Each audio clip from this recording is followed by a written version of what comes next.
নির্বাচনের পরিবেশ খুবই ভালো লেগেছে। আমি সামহাও যে কোনো কারণেই হোক গত পরশুদিন মানিকগঞ্জে গিয়েছিলাম এবং গতকাল রাতে সবাই আমাকে বলল যে মানিকগঞ্জ থেকে আসা যাবে না, পরিবেশ খুবই খারাপ, একটা থমথমে অবস্থা। কিন্তু আমি রওনা দিলাম। আমি আস্তে আস্তে এত সুন্দরভাবে আসতাম, মানে কল্পনা করা যায় না। তা আমার বোন আমাকে ছাড়লো না, বলে যে তুই গুলশানে যাবি কেন, মোহাম্মদপুরে থাক। তা আমি মোহাম্মদপুরে থাকলাম। যথারীত বড় বোন মানে মায়ের মতোই, সেই সকালবেলা উঠায় আমাকে একটু ভাত খাওয়াই দিল, বলে যে তুই তো ভোট দিতে যাবি, তো যা, ভাগ্নাকে নিয়ে যা। তা আমার সাথে আমার ভাগ্নে আসছে। আর আমি আমার এই জীবনকালীন দশায় বহুবার আমি ভোট দিয়েছি, কিন্তু বিগত 15-16-20 বছর জানি কোথায় যেন হারিয়ে গেলাম, মানে আমি জানি না কোথায়। তো আজকের এই পরিবেশটা এত সুন্দর, এত চমৎকার একটি পরিবেশ যে আমি আসতেছিলাম, মনে হচ্ছে যে আমি বোধহয় মানে শুটিংয়ের ফাঁকে ঘুরতে বেরোচ্ছে, পাশে তাকিয়ে দেখি যে মৌসুমি নাই, মানে মৌসুমি আমেরিকাতে। তো আসার সময় কথা হলো, তো আমাকে বলল যে তুমি তো ধানের শীষে ভোটটা দিবা, তো দাও, best of luck, thank you. আর আমি তো ওপেন ভাই, আর প্রতিটা মানুষের ওপেন থাকা ভালো, যে দলে আমরা করি না কেন, সবার আগে দেশ। আচ্ছা, এই যে এইটা স্কিনটা যদি কাটি, লাল রক্ত বেরোবে। আমি মুসলমান, আলাদা কোনো রক্ত, হিন্দুর কোনো আলাদা রক্ত, খ্রিস্টানের আলাদা রক্ত, একই পরিবারের কেউ আওয়ামী লীগ করবে, কেউ বিএনপি করবে, কেউ জাতীয় পার্টি করবে। পৃথিবীর সব দেশেই এরকম আছে, প্রতিটা ফ্যামিলি। তো কেন আমরা হানাহানি, রেষারেষি, আমরা একে পছন্দ করব না, ওকে আমরা গালি দিব, এগুলি থাকাটা একদমই ঠিক না। আমার মনে হয় যে আমরা যে দলটাই করি না কেন, চমৎকার করে কিছু মানে রোমান্টিক সংলাপ হবে, রোমান্টিক গল্প হবে, রোমান্টিক খুনসুটি হবে, এটাই তো বাংলাদেশ হওয়া উচিত। আমি বিশ্বাস করি বাংলাদেশ এরকম একটি দেশ, একটি মায়ের, আজকে কিছু ভিডিও ফুটেজ দেখছিলাম বাংলাদেশকে, প্রকৃতির এত সুন্দর চমৎকার একটি বাংলাদেশের নাগরিক আমি, আলহামদুলিল্লাহ। এবং এ দেশ বলেই আজকে আমি মোরসানি। এবং আমার মনে হয় আমি যদি আমার দেশকে ভালো না বাসি, আমার ইবাদত কবুল হবে না। আমার দেশকে ভালোবাসি বলেই হয়তো বা আমার ইবাদত আল্লাহ সুবহানাহু ওয়া তাআলা কবুল করবেন।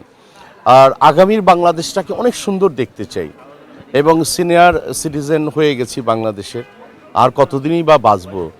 একটা চমৎকার বাংলাদেশ দেখতে চাই। আর আমি আমার জীবন দশায় ছোটোবেলার থেকে আমি শুরু করেছিলাম, আমার জ্ঞান হওয়ার পর থেকে মানে জিয়া রহমান সাহেবকে দেখে, তারপরে বেগম খালেদা জিয়া আসলেন, আফুসিন নেত্রী, অনেকেই আসছেন, কিন্তু বাট আমাদের খুব সমসাময়িক হয়তোবা তারেক সাহেব আমার বড় হবে, কিছু সিনিয়র হবে।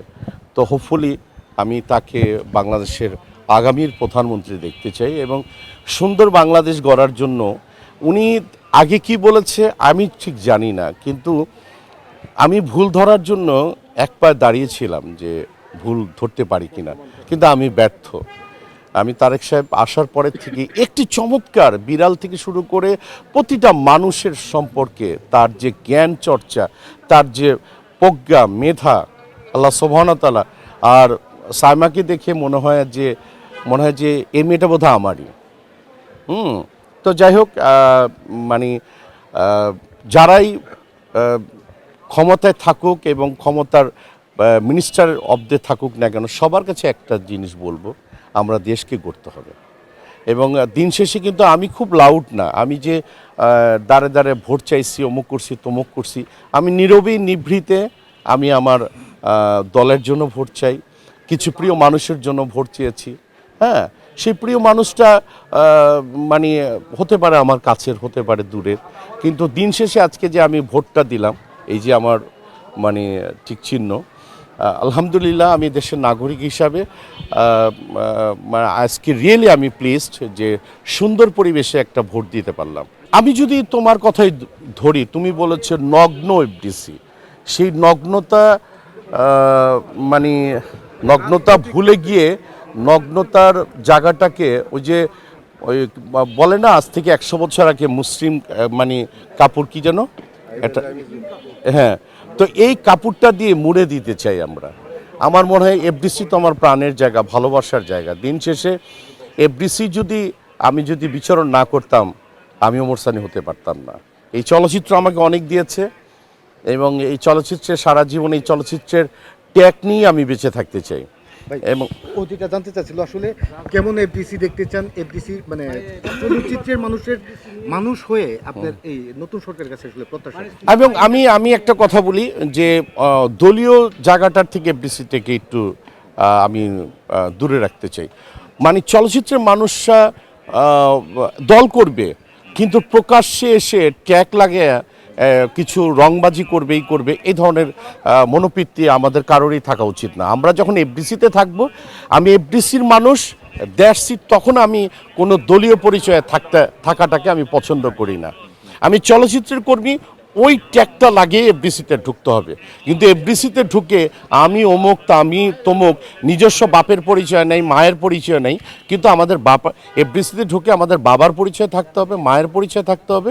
এবং আমি যে ওমর সানি কিংবা আপনি যে একজন পরিচালক, আপনি যে একজন প্রডিউসার, আপনি যে একজন প্রোডাকশন ম্যানেজার, আপনি যে মানে ফিমেল আর্টিস্ট, আপনি মেল আর্টিস্ট, এইটা যেন থাকে। আর্টিস্ট টেকনিশিয়ান আমরা এক হয়ে, এবং এটা যেন না হয় যে ও তো এই দল করে, একে ধরা যাবে না, ও তো এই দল করে, নো, এটা করা যাবে না, এটা করা যাবে না। চলচ্চিত্রের জন্য, চলচ্চিত্রের সুন্দর সোনালী যুগের মানুষ আমরা, আপনারা বলেন, সেই সোনালী যুগের মানুষ হিসাবে যদি বলি, আমি আবার আর একটা সোনালী স্বপ্ন দেখি এবং বাস্তবায়ন যেন হয়, সেটি আশা করব।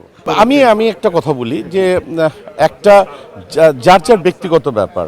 অনেকে মৌসুমীর কথা বলে, তুমি তো নাম বলো না, আমি বলে দিলাম, মৌসুমীর কথা বলে, তো চেয়েছিল, কিন্তু এই এক্সপ্লেইনটা আমি টুডে অ্যান্ড টুমরো আমি করব। মৌসুমীর বিষয়ে আমি এখন কথা বলবো না, আমি করব ইনশাল্লাহ। অনেকে তো অনেক প্রভাকাণ্ড বলে, এখন তার ভালো লাগার জায়গাটা যদি সে যদি চেঞ্জ করে আসতেই পারে, এবং তার ব্যক্তিগত ব্যাপার। এই আশাটা যেন খুব সাহি হয়, সুন্দর হয়, মজবুত হয়, নিজের স্বার্থে না হয়, এটা আমি মনে করি। আর আরেকজনেরটা বলতে পারি না, আমারটা আমি নিজে ভাবি ইনশাল্লাহ। Thank you very much.